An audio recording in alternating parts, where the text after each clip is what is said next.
Okay, I'm gonna try to do this real quick because I meant to start this a little bit earlier, but I keep getting distracted. Mostly just doom scrolling on YouTube.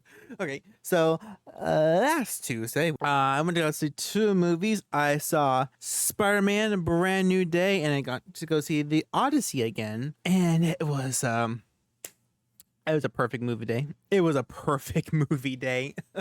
All right, I'm gonna run this down pretty quickly. So, Spider-Man: Brand New Day is the fourth film in the MCU Spider-Man franchise. It is the 10th or 11th Spider-Man film overall, which I think is it good to say that Spider-Man is a hero with the most movies now?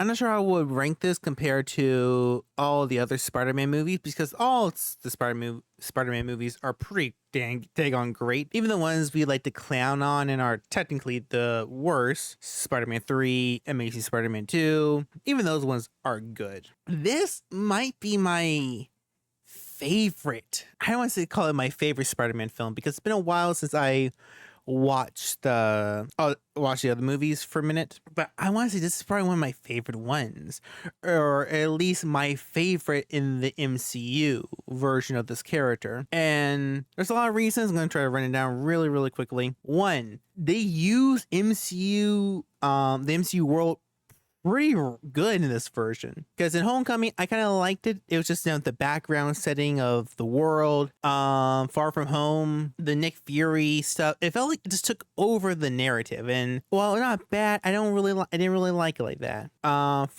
it's not Far From No Way Home. No Way Home is been a while since I watched that one. It's been a while since I watched them all. No Way Home, I loved it. I loved it every time I watched it, but that movie is a mess when it comes to the storytelling in a way. And the only reason why it's safe is the fantastic cast and the fact that all three Spider-Men came together. This one is almost what I really wanted from an MCU Spider-Man, or at least how they should use the MCU for the more street tier characters. Because it's just Spider-Man going around like to these different heroes, asking for help, asking for advice. And it feels real, it feels natural. The plot in this one is kind of different for a lot of the other movies.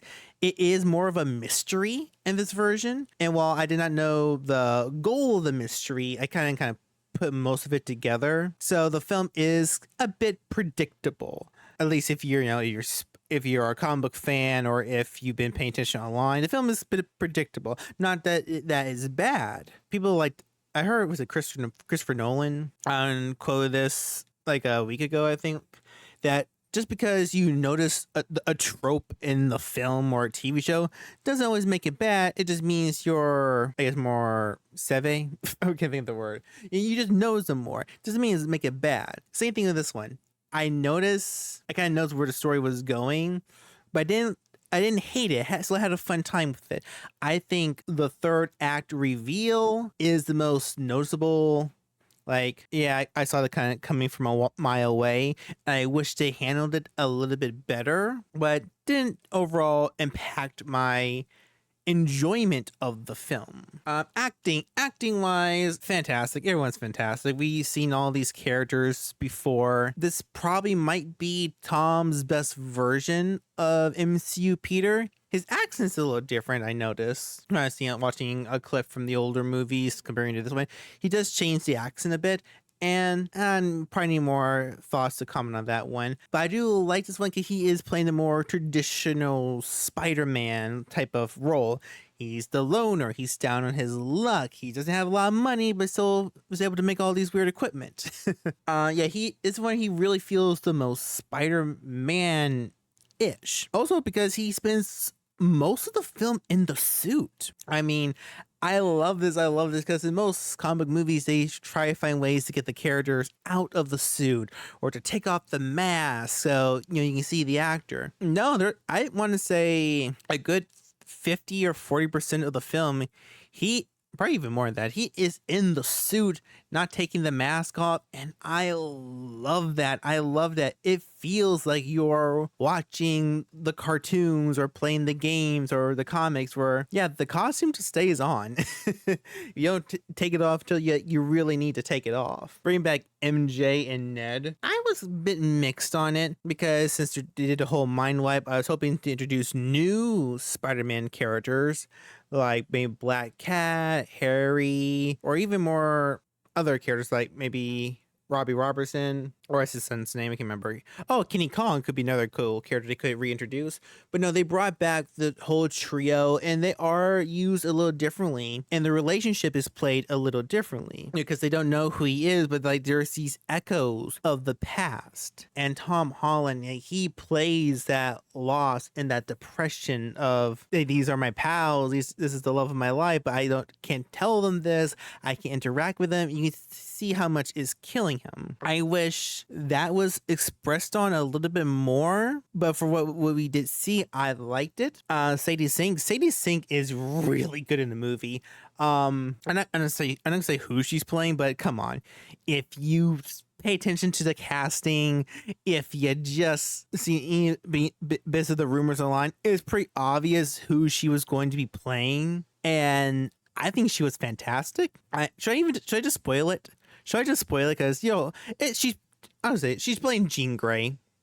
She's playing Jean Grey. She's fantastic. I really love this version of her. Like, I'm not the biggest X-Men fan. I mean, I've seen the movies, I've seen some of the cartoons, haven't read much of the comics, except for like the Ultimate Comics. So I'm not the biggest X-Men fan, but I thought what she did with this version of the character was great. When the MCU does get its massive reboot, I hope she stays. I hope they don't just recast her, which I doubt they're going to do. They just got this fantastic actress. She was one of the best characters on Stranger Things, so I doubt they're just going to let her go. But yeah, I can't wait to see what else she does with this character in the future. Other little things about the movie that I just wish to happen is the montage. The movie opens up with this montage trying to catch us up on the years we missed out on this version of Peter. And this really makes me wish we got a Spider-Man movie right after, not far from, No Way Home. Because they do this montage with everything he catched up on, and it is so good. Like the montage itself is really good, but like the storyline, and I'll spoil a little bit, it's like gang related, and that was really cool. We could have got Spider-Man Gangland or Spider-Man Mafia No More, Spider-Man Day Into the Mafia, or whatever you want to call it. I know Marvel used to do tie-in novels and tie-in comics. Marvel, at least one of the good people at Marvel, get on that. That'd be a fantastic novel, like tie-in graphic novel. Spider-Man taking down all the gangs in New York. Like, he's so hyper focused on that. Speaking about the hyper focus, also we kind of see in the trailers, Peter is getting an upgrade. His powers are evolving. And this is taking hints from Spider-Man 2. It's taking hints from the comics when he turned into this giant spider from the Queen. I don't really remember that story arc, but I know it was freaking weird. And from the 90s comic, not the 90s cartoon, where he turns into Man Spider. And we don't get anything crazy like that. I wish we had a Man Spider scene, even with just like for one sequence, like when he fights the Hulk or when he fights when he fights say Sink a second time. I wish we got like a whole Man Spider transformation, even was like a mini Man Spider. Like he didn't grow the extra arms, but he grew fangs and opened up little eyes. That'd be kind of cool, a little bit body horror, but no Man Spider. But what we do get of it, I thought was really cool. The seeing his powers evolve and the pain and toll is taking on him, the loss that he is losing some of his losing control of his body. I thought that was really well handled, and it kind of makes up for the fact that we didn't get to see that when he first appeared in the MCU. Also, costume wise, I love this costume. To be fair, I don't think any live action Spider-Man had a bad costume. Even back in the day when the Amazing Spider-Man came out and everyone was trash talking that costume, calling it basketball or something worse. Stupid, I can't remember. It was so long ago. I thought that costume was awesome. This one is probably the most comic accurate Spider-Man costume. It just looks like he just snapped out of the page. It looks so cool. Yeah, that's all I'm really gonna say about the movie. I'm definitely seeing this movie a second time, and I might do a spoiler review where I just go over more of the movie and more of my thoughts on the little individual parts of it. But yeah, action, fantastic. Is it some of the best action for a Spider-Man film? I'm not sure how I'm going to say about that one quite yet. I think the Raimi movies handled some of the action a little bit better. I'm just going off memory right now because I haven't watched them in a while. But the last fight scene in the movie got particularly brutal. Like, they didn't really show him getting cut up and stuff, but it was nasty. Like, even when they had to take off the mask part, like, oh, he's taking off his mask. No, he's taking off his mask because he's coughing up blood. He's gonna choke on himself. Oh yeah, action fantastic. Even the look of the movie is a lot I don't know, use the word grittier compared to the Home trilogy. Because the other first trilogy have that very much standard digital look. This one felt a little more natural. The lighting was a little bit more natural, a little bit more moodier, and I kind of like that approach to it. It wasn't the stereotypical MCU like color grading. So yeah, I liked it. I love this movie. Like, there was a small part of me going in thinking that it's probably not going to be as good as you expect. There's probably going to be something wrong with it because I kind of tailored myself to feel like that way for the MCU for a while. Because, they have a lot of stumbles since Endgame. And while I won't call myself an MCU hater, but any stretch of the means, they aren't on that high of highs as normal. And we do get a post-credit scene. I don't think we got a mid-credit scene. We do get a post-credit scene, and it's nothing that's important, but it's like a cute little, oh my god, this is happening thing. So a little hint towards Doomsday. This was a great Spider-Man movie. It was one of the better Marvel movies in a while. But then again, we did had Fantastic Four last year, so yeah, last year was actually a pretty good year for Marvel. I'm not sure why I said that. But yeah, Spider-Man, brand new day, fantastic. It was amazing. It was spectacular. Was it quite ultimate? I say it was pretty ultimate, pretty sensational, if I will say. All right, and the second movie we went to go see is the Oddysee. This is actually my second time seeing the Oddysee. I was actually going to do a review the first time I watched it, but audio was playing in the background when I was recording it, something on the computer, so it was kind of quite unusable. But once again, I'll just kind of rush through this because I gotta do something else real quick. But yeah, The Oddysee is the latest film by Christopher Nolan, based around the epic poem of Homer, which is around 3,000 years old. So I'm not gonna really care about spoilers.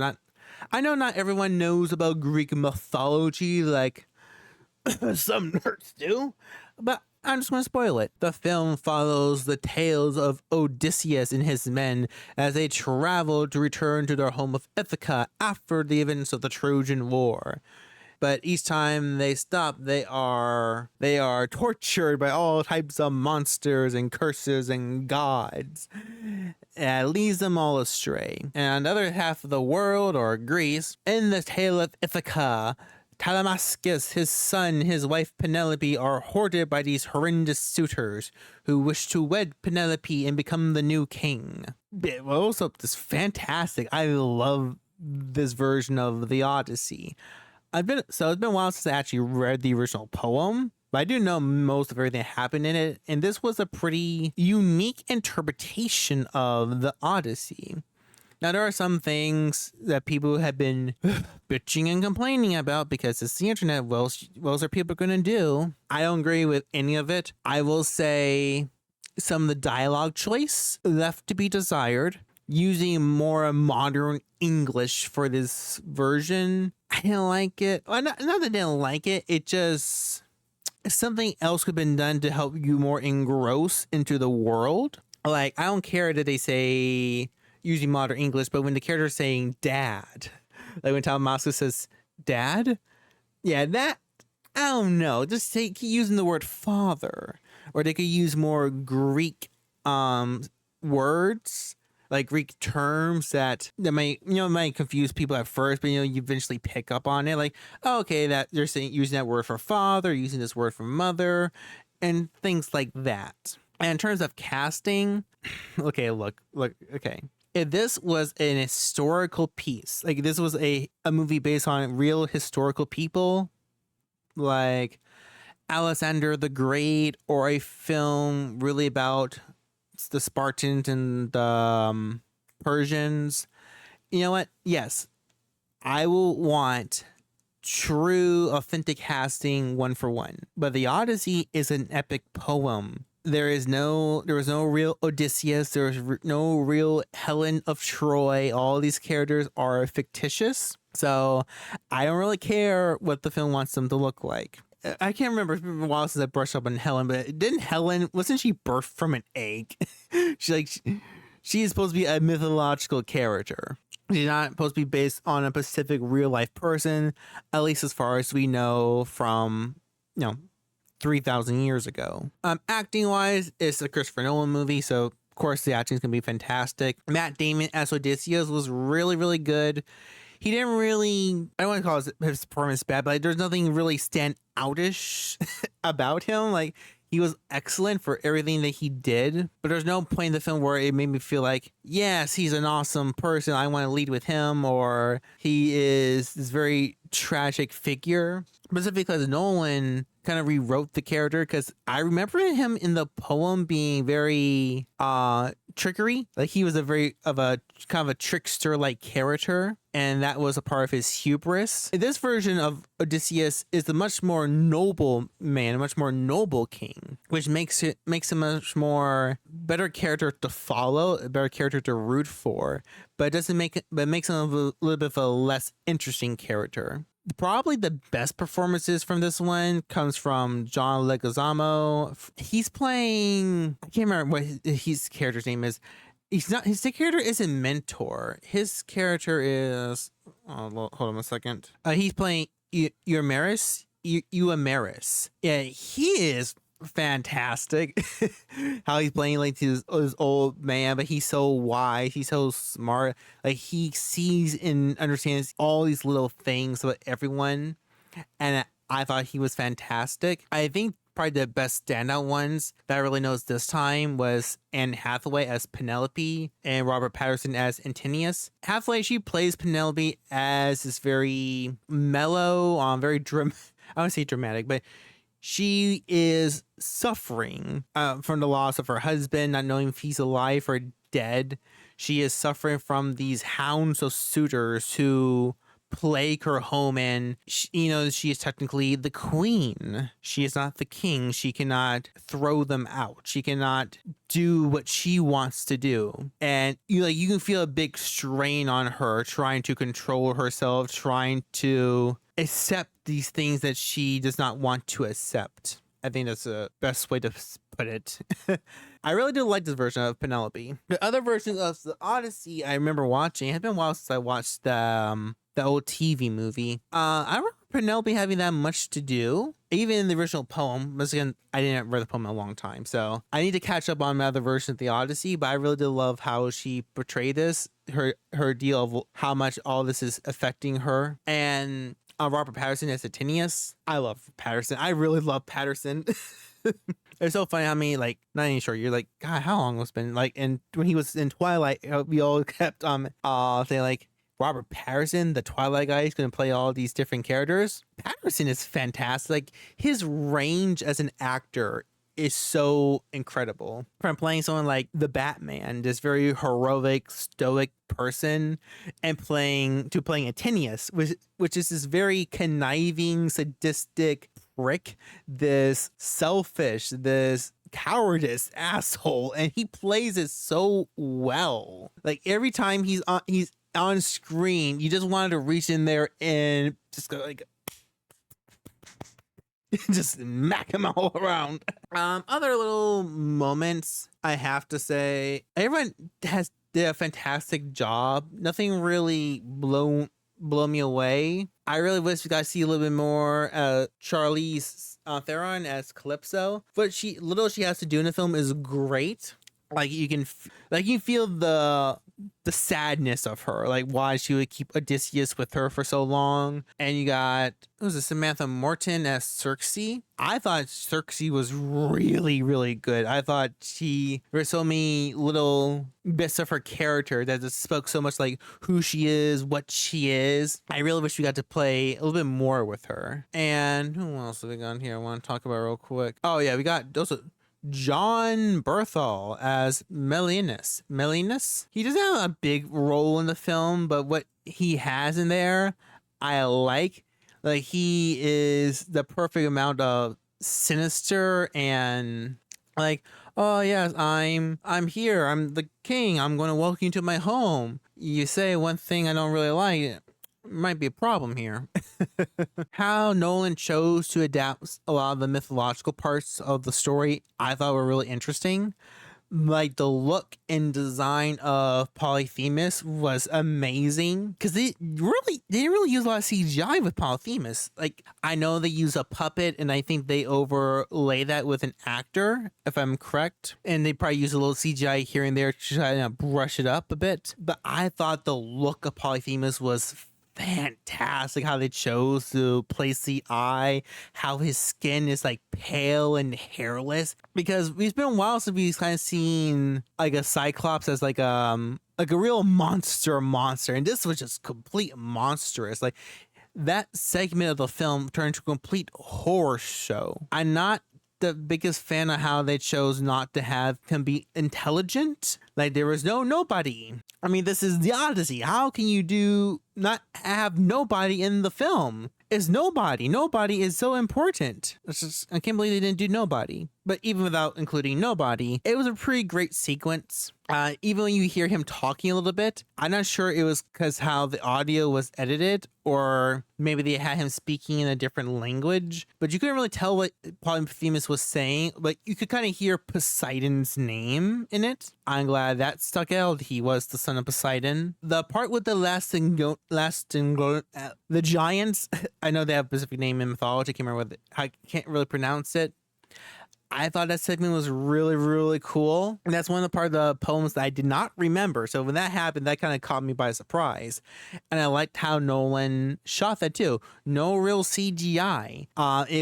He just got a bunch of giant actors, got some shorter stunt doubles, placed the cameras in a very unique specific way. Huge. They were intimidating. And I love the little subtle effects of the force shifting on them, like to trap them in there. That was fantastic. The part with Circe was also really great. How they particularly showed her transforming them into pigs, because I know most versions kind of do like, oh, magic potion, and then you're a pig. No, she does this weird thing where she's singing to, like, she gives them this meat. I'm guessing it's other human meat she turned into animals or something. But she gives them this meat and it puts them into this spell, this eating frenzy where their bodies are kind of locked still. Then she starts singing to them and she's putting her hands all over their bodies and she's twisting and shifting them. And how the camera kind of plays with it, there's these nice little cuts where it looks like, the camera kind of pans and now there's this pig ear, there's this pig snout. Like she's molding them into clay. Like she's molding them. And it was so fucking creepy and I loved it. Even when she is turning them back into humans, she's like, go back into your disguises, because she thinks the soldiers, these men, are nasty pigs. So she turned them into what they really are. So she's like, no, you're not really men, you're pigs. So go back into your disguises. I love that. I know Nolan said he's kind of been inspired by Obsession. So he really wants to do like a horror film. Nolan, get into the horror. this movie has so many great creepy scenes. I need Nolan to do a horror movie like as soon as possible. The parts where they go to where they encounter the sirens and Cryptus and Scylla, I thought those were really great. I think they could have been a little expanded upon. I felt like they kind of rushed through those parts, if I'm being honest. I am a bit mixed on how they chose to represent the gods in the film.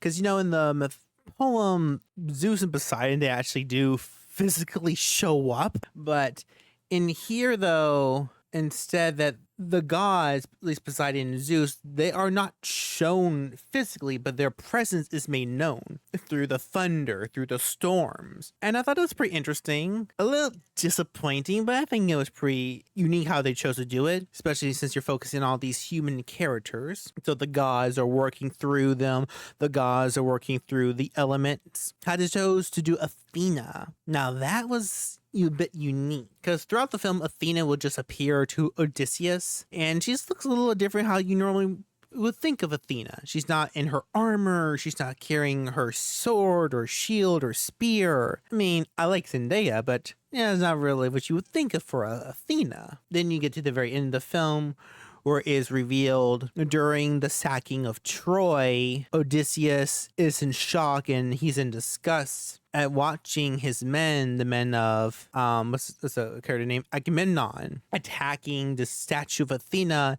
and beheading one of Athena's priests. And he sees this priestess and she looks exactly as the Athena we've been seeing throughout the film. So you can interpret it as this is his PTSD, this is his mind coping through this horrible thing he was a part of. Or you can even take it as, no, this is really Athena, and she is taking this form to haunt Odysseus for his sins. And I kind of like that idea. It leads you up to you if this is really Athena or not. It was kind of weird how it does leave that up to the audience, because we do know that the gods do exist in this world.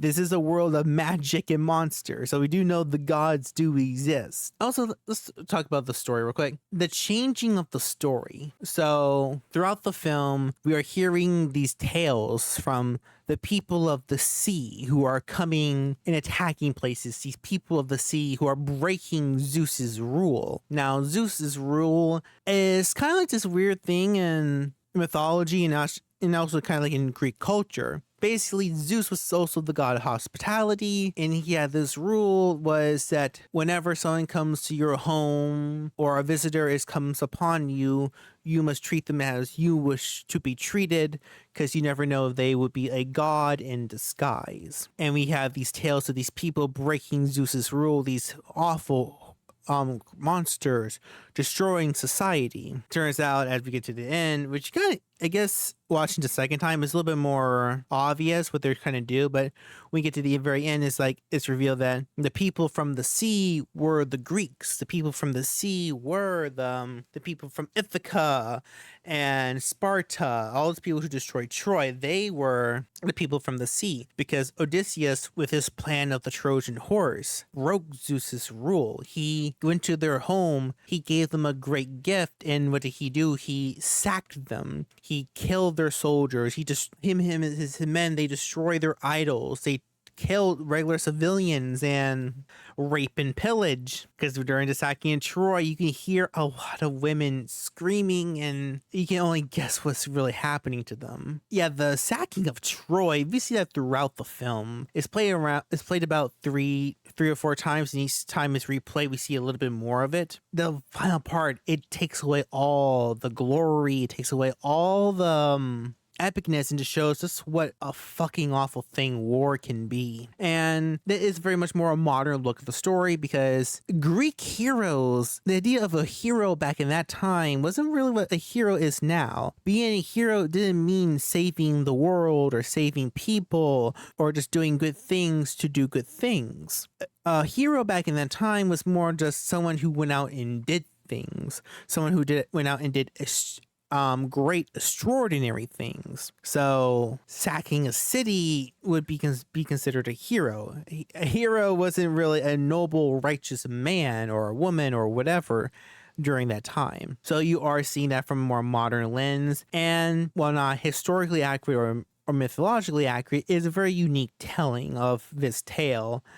Of this tale of a man who has been punished by the gods for breaking their rules. This man who, by the end of the journey, has been broken and been reborn. And I like that. I like that the gods have been torturing him this whole time, and the only time he really succeeds is when he lets go of that control. He lets go of his hubris, which he didn't really have in this movie, and he lets them guide him. I kind of like that change. I kind of like that. What else want I say real quick? Because I need to kind of jump off on this. Oh yeah, sets and locations. Beautiful. The movie is freaking gorgeous to look at. They shot everything on location. Cave where they with Polyphemus, they shot that in an actual giant cave. They shot everything on the ocean. The look of the film is great. They use for the music, they use actual instruments they would use during that time period, and I thought that was great. Even if the clothing and armor isn't as historically accurate as it could have been, I thought it served the story well. So yeah, the Oddysee. I did give this a 10 out of 10 on Letterboxd. Maybe I should move that to more of a 5.5, a 4 out of 5, or maybe like a 4.5, maybe. I don't know, because more of I talk of the more flaws I have with it, but I had a fantastic time the first and second viewing. I wish I got to see this on 77 milliliter. I go to a smaller theater, mostly because, you know, they're a little bit more cheaper. And I don't know where's 70 millimeter IMAX is in my area, but I cannot imagine what this would look like back in that kind of format. But for the smaller IMAX this theater has for the first showing and the regular theater I saw it in the second time, it looked pretty great. But yeah, I gotta go now. I can't just sit down here forever. I got some other things to do. You can't take up my time, people. All right, I'm Hanyo, your Demon Cinephile. Gonna see you on the next upload or stream whenever I can get to it. So, bye-bye.